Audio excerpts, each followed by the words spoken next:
Hello, everyone. During hard times, when life becomes more difficult, when stresses increase, we may tend to become upset more easily. We might become less gentle with ourselves and perhaps disappointed in others.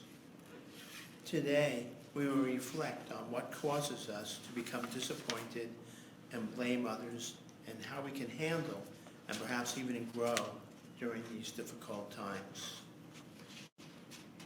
Throughout our lives, there are times when people disappoint us. Hopefully, there are also periods when we experience joy and meaningful connection with others. This experience of connection, of no separation, is precious. But learning to accept that times of frustration will also occur is a part of life. The peace activist and Buddhist monk Thich Nhat Hanh, who passed away on January 22nd, was a rare individual who was able to live in a state of consciousness he called interbeing. Thich Nhat Hanh defined interbeing as the connection of all things. Was he ever disappointed with or blame others? That's a rhetorical question. I know that it is next to impossible that I will achieve the maturity and wisdom that he did, but I am fortunate that the seeking of this realization is an integral part of my spiritual journey, along with many of us here at FUSF. In today's talk, we will ponder some of the challenges that hinder us from living more frequently in interbeing, the lived reception of our connection to life and each other. For me, the four noble truths of Buddhism is a template. The first noble truth is that life for all of us involves suffering. There are no exceptions. We all go through this. We all have periods when we experience dissatisfaction and undercurrents of anxiety. The second noble truth is that the cause of this suffering is believing that we are separate from others, which causes us to not realize that we are truly interconnected. Rather than understanding that our desire to feel no pain and be perpetually happy is a primary source of our struggles, we see our dissatisfaction as an affliction caused by either other people or a belief that something is inherently wrong with who we are. Or we might say to ourselves, if only my parents or a partner understood and loved me, everything would be okay. Unchecked, this expectation can morph into disappointment and blame. Of course, it is true that people sometimes let us down. But why? We might believe that it is because we are unworthy, and some of us stay in this place of low self-esteem. Or we believe that we are being mistreated. We then become angry, which may lead to confronting the person who we feel wronged us. Obviously, injustice exists in our society, which are upsetting and necessitates the need for action. But in this talk, I'm focusing on relationships between people in our lives.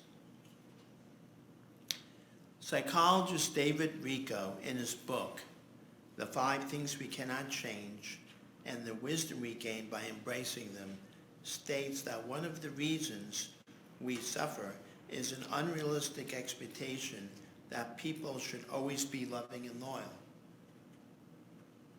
Most of the time, people are not trying to hurt us. They're revealing their own struggles. They are not trying to harm us, but nevertheless, we might take their words and actions personally. When someone cares about us, we typically have this belief that they would never do anything to hurt us. When we perceive that we have been treated unfairly, we are triggered and feel unloved. The erosion of self-esteem may be internalized or may result in striking out against the person who we think made us feel this way. This counterattack then further separates us, compromising our capacity to trust, love, and feel loved. This assumption that people we care for and care for us would never do anything to hurt us is unrealistic. I'm going to say this again. The assumption that people we care about and care for us would never do anything to hurt us is unrealistic. In a similar vein, psychologist Esther Perel states, in relationships, trust isn't a promise to never hurt each other. It's the risk that we will hurt each other and the confidence that if we do, we will come together to heal. This is a profound statement. In order to achieve this understanding, we must deepen our capacity to both love others and receive their love more fully. Then, when someone we love says or does something hurtful, we are able to see that they are being triggered by a traumatic hurt from their past.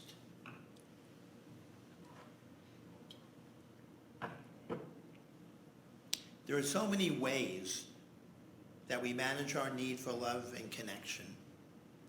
At one extreme, we avoid acknowledging this need out of fear of its devastating us if it is lost. At the other extreme, we become addicted to seeking the love of that one special person because it is believed that it is something we must have.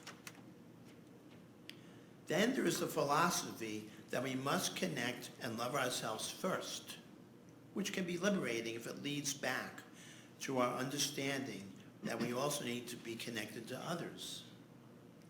In psychotherapy, this is called interdependence. We may conclude that although we would like to have a significant other to grow old with, we can still be happy as long as we have family and close friends. Then there's the religious solution, which may unconsciously replace parents who are not able to love us the way we needed to be loved with the unconditional love of Jesus or a living guru. For me, Thich Nhat Hanh was such a person, but when I discovered him, my need for a savior had diminished. Yet, I was still deeply inspired by seeing that someone with so much love existed, along with many others that inspire me. We read books that help us to deepen our understanding. We go to psychotherapy. We go to seminars and workshops. We write and listen to sermons. I grew up the only child of parents who were humanists and atheists. They were not associated with any religious organization, and I missed out being part of a spiritual community. By the time I attended college, I knew that there was something missing from my life.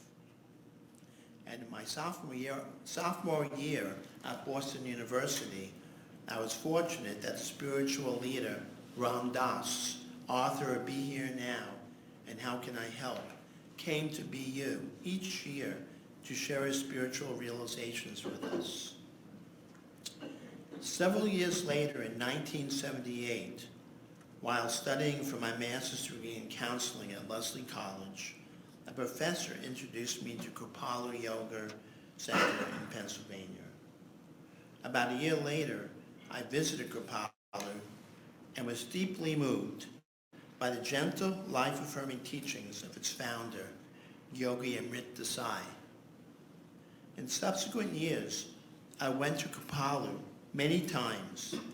In 1982, I became a disciple, not so much out of yearning for a guru, but because he was a caring man who taught values that aligned with mine.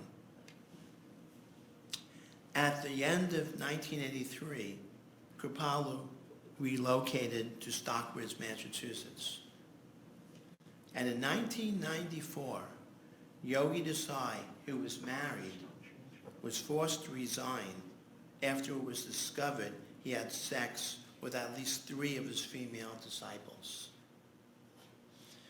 Yogi Desai was a role model, and his infidelity was deeply disappointing. I also witnessed firsthand the profound betrayal his disciples felt, especially those who were living in Kripalu. I did blame him for what he did. I have not forgiven him, and not sure if I want to. We are lucky that our congregation has not gone through what occurred at Kripalu. But the past few years have not been easy for us. We have had to adapt to many changes in our congregation. Carol Rosine, a minister who was devoted to us, retired after 29 years of service. Then Jenny Rankin helped us to transition to our new settled minister, Eric Cherry. Then, at the beginning of 2020, COVID-19 emerged, profoundly impacting our lives. We were not able to be fully with each other. The psychological isolation and the lack of physical contact had an adverse effect on us. Disconnected from one another, we resorted to platforms such as Zoom and came to see that online interaction was a poor substitute for being with each other. We were unable to look into each other's eyes, unable to hold hands at the end of service, unable to break bread, unable to hug one another. As our connection to each other was compromised, it became harder to support each other. Conflict was magnified. We became more impatient. Misunderstandings, including the simple ones that Diana talked about in today's story, were harder to resolve.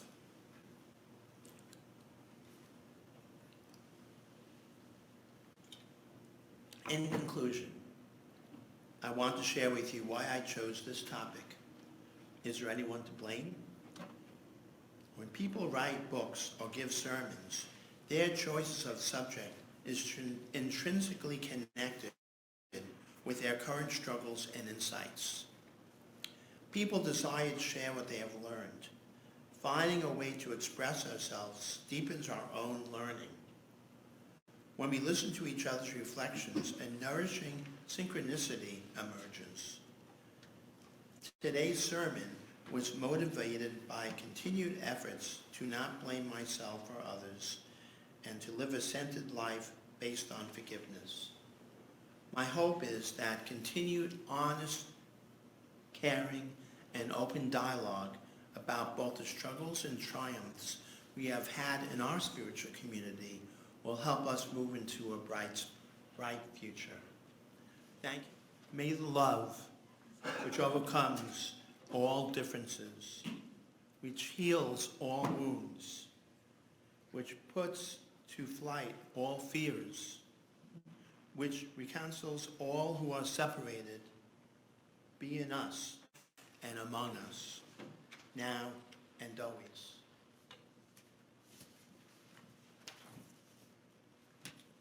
Thank you.